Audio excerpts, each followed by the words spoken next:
What is going on, y'all? It is the Caveman back at it again with another video. Yesterday hurt. I'm still stinging from that loss to the Miami Dolphins yesterday. I'm really having a hard time getting over it. Miami took advantage of a struggling football team and took us down 21-19, giving them the first place spot in the AFC East. Although it's only week 3, that really doesn't mean very much. Don't get me wrong, though. It still really hurt. I was very emotionally invested in this game, as I'm sure you were as well, but it felt deeper than normal just because of how bad I wanted to beat this damn football team. No matter what way you want to spin it, the negativity in this game was definitely overwhelming. The frustration levels were through the roof, and Ken Dorsey pretty much summed up how we all felt here at home. Oh my god, that freak out was pretty much encompassing how the entire fan base of Bills Mafia felt. Regardless of if we win or if we lose, there's still takeaways to be had from each and every game that we play this season, and this game is no different, no matter how bad it hurts. That will lead me into my first takeaway of 3 from the week 3 matchup, being James Cook having a noticeably positive impact down the stretch. Aside from garbage time in Tennessee, there really hasn't been much promise coming from James Cook. His opportunities have been very limited. He fumbled on his first carry. It doesn't seem like he's breaking as many tackles as you'd expect him to. His burst hasn't been there. Most importantly, which I'm really going to talk about throughout this segment, is that his confidence isn't as exuberant as I feel like it should be. The dude's super talented. This week against Miami, obviously being the toughest matchup we've had thus far, he was put in the game. He had some opportunities, and he made the most of it. He gave some reason for optimism for sure. The impact was felt in the receiving game, and I feel like that's primarily where we're going to feel his impact throughout the majority of the season and probably throughout his entire tenure with the Buffalo Bills. He's never going to be our lead back. 4 receptions for 37 yards as a receiver coming out of the backfield. He lined up out wide, caught a slant, and almost had a first down. He might not have broken 4 tackles and went 75 yards to the end zone, but like I was saying earlier, little plays like this to begin with are very important for his development, for his confidence. His opportunities have been very limited, but it's important that those limited opportunities prove to be fruitful. He's got a role carved out for him in this offense that's going to prove to be a difference maker down the stretch if he actually plays to his full potential. He raved about his home run speed when we drafted him out of Georgia. He's one of those backs where Josh can just dump it off to him. He's got a one-on-one in the open field. He's going to make him miss, and he's going to gain a big-ass chunk down the sideline. Barring any major screw-ups, and as long as he's decent in pass protection, I think we have a lot to look forward to in James Cook as he slowly gets acclimated to the NFL level. It was nice to see him with the ball in his hands making some positive plays in a game that was really coming down to the wire. We had to takeaway number 2 of 3. Mitch Morse proved his worth to this football team without even stepping foot on the field. I kind of thought we fixed the offensive line depth issues this offseason, but that obviously was not the case. Of course, it was extremely hot. There were other factors playing into it. Other guys got injured. Ryan Bates suffered a head injury. Spencer Brown was getting beat like a drum on the edge. Greg Mance and Greg Van Roten really weren't doing much on the interior to help us out. But the fact that they were sending pretty much 5+ guys to Josh Allen every single play, yeah, that really doesn't make for a great combination. Every single time Josh took a snap and he didn't hand it to a running back, I was pretty much left holding my breath, especially down the stretch, man. There was no time in the pocket. It was collapsing instantly. We basically moved the ball at the will of Josh Allen's playmaking ability. Early on in the game, we were making the Dolphins pay by sending so many guys to Josh Allen. We were finding guys quick in the short passing game. Isaiah McKenzie had an easy walk-in touchdown. Devin Singletary was able to get open a couple times out of the backfield. But eventually down the stretch, our long extended offensive drives were really coming back to hurt us more than anything. Our outside wide receivers were not getting nearly as much separation. The offensive line was getting overwhelmed by the pressure, and once they started marking Devin Singletary out of the backfield, we really had nowhere to go, and Josh Allen was just running for his life. It would have been a game where Josh and Steph would have eaten the opposing defense alive had Steph not been exhausted, had the pressure not been overwhelming, had the offensive drives not been 18 minutes long. External factors made it very difficult for us to move the ball, but one injury that I really think got overlooked was the Jake Kumro injury. I think it happened in like the first or second quarter. It would have been nice to have another exterior wide receiver that Josh Allen could trust out there to go in the rotation with Josh and Steph, because as you saw, especially Diggs, they were gassed out of their mind, and I think Jake Kumro could have made the world of difference, if I'm being honest. Something we didn't see in this game that we saw in the first 2 was that 1 or 2 dialed up deep shots that really scared the defense off. A lethal combination of an offensive line that was experiencing some overwhelming pressure, some receivers that were not getting the same separation that we're used to, and an opposing defense that really wasn't worried about a deep shot. Well, that led to the offense that we saw down the stretch. And we took advantage of all of these factors, and eventually it led to Josh Allen having to basically do all the playmaking by himself, and that was just a little bit too tall of a task considering the circumstances. Going back to the tip of the iceberg, I think the domino effect was felt before the game even started. We needed Mitch Morse to think a lot more than some of us realized. It was felt very often, and I felt like the offensive line was kind of our Achilles heel in this game. So Mitch Morse, yeah, we kind of need you, buddy. For the final takeaway I had from this game, keeping it on a positive note, I think the defensive depth played as good as advertised. They were pretty solid. Not only only were we seeing a secondary comprised of mostly second stringers, but we had a couple third stringers out there as well. We had Josh Ingram having to step in because Christian Benford ended up getting hurt early on. Really wasn't as tough of a day as you would have imagined having a secondary that isn't what you're used to. Of course, there were a couple plays here and there where you're thinking to yourself, oh man, if that's Micah Hyde, if that's Jordan Poyer, that probably doesn't happen. But if you were expecting these kids to step in and play like Micah Hyde and Jordan Poyer back there, then that's just completely on you. You have no one to blame but yourself. And this defense held what's supposed to be a very high-powered offense with Tyreek Hill, Jalen Waddle, all that speed to just 21 points in this game. Not only did they force 4 punts, but we forced what ended up happening at the end of the game for the Miami Dolphins' final drive when their punter kicked it right into their own player, the butt punt. The ball ended up going out of the back of the end zone for a Bills safety. That was all the Bills defense that forced that. Not to mention, one of the Dolphins' touchdowns was pretty much gifted to them as they had field position starting at the Buffalo 6-yard line after Ken Dorsey had a brain fart, ran the ball up the middle with Zach Moss 2 straight times, leading up to the offensive line getting teed off on and Josh Allen getting strip sacked. Of course, they weren't able to hold them there. I mean, how are they supposed to? So they had a free 7 points. So truthfully, the defense was really only to blame for 14 points, if you will, which in my opinion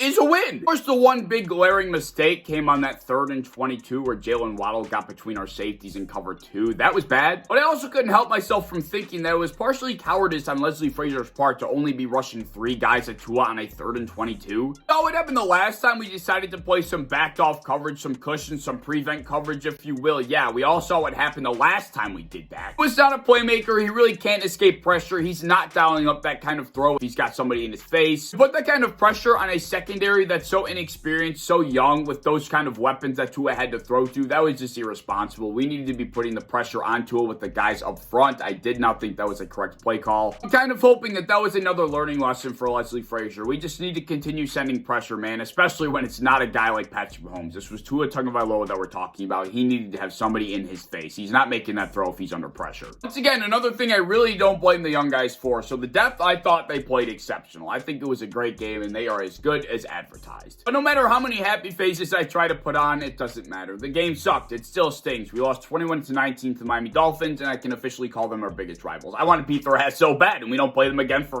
what, 12 weeks now? Would have been more content if Tyler Bass at least got a chance to kick the game-winning field goal, but he didn't even get the opportunity to do it. Like, if he would have went out there and missed it, then fine. We at least got the opportunity, but he didn't even get a chance. The strip sack early on to Matt Milano's drop pick 6 to the 3rd and 22 that we gave up. Josh missing McKenzie in the end zone to Gabe Davis dropping the touchdown to Bass's missed field goal to the holding penalty on the last drive to McKenzie not going down fast enough to the egregious flag throwing to the heat, the injuries, all the adversity we played against. We only lost by 2. It's not the worst thing in the world. We literally had to list all of those things, and I'm probably still missing a lot that happened in this game. I mean, the adversity we played against, like I said, to only lose by 2, I mean, you can't be upset about it for very long. It's just the way we lost and who we lost to. That's what hurts the most. But alas, we move on to Baltimore next week. That's going to be another tough game. We need to get healthy. We need to get our minds right, and I'm looking forward to getting back on track. Let me know your thoughts down in the comment section below, but as always, if you enjoyed, please like, subscribe, do all the fun stuff. If you want to hit the bell to be notified when I upload, I'd appreciate that. And go over to Twitter, follow me over there. I'd appreciate that as well. I have a TikTok down in the description that I think you should check out, and I hope to see you in the next one. Peace.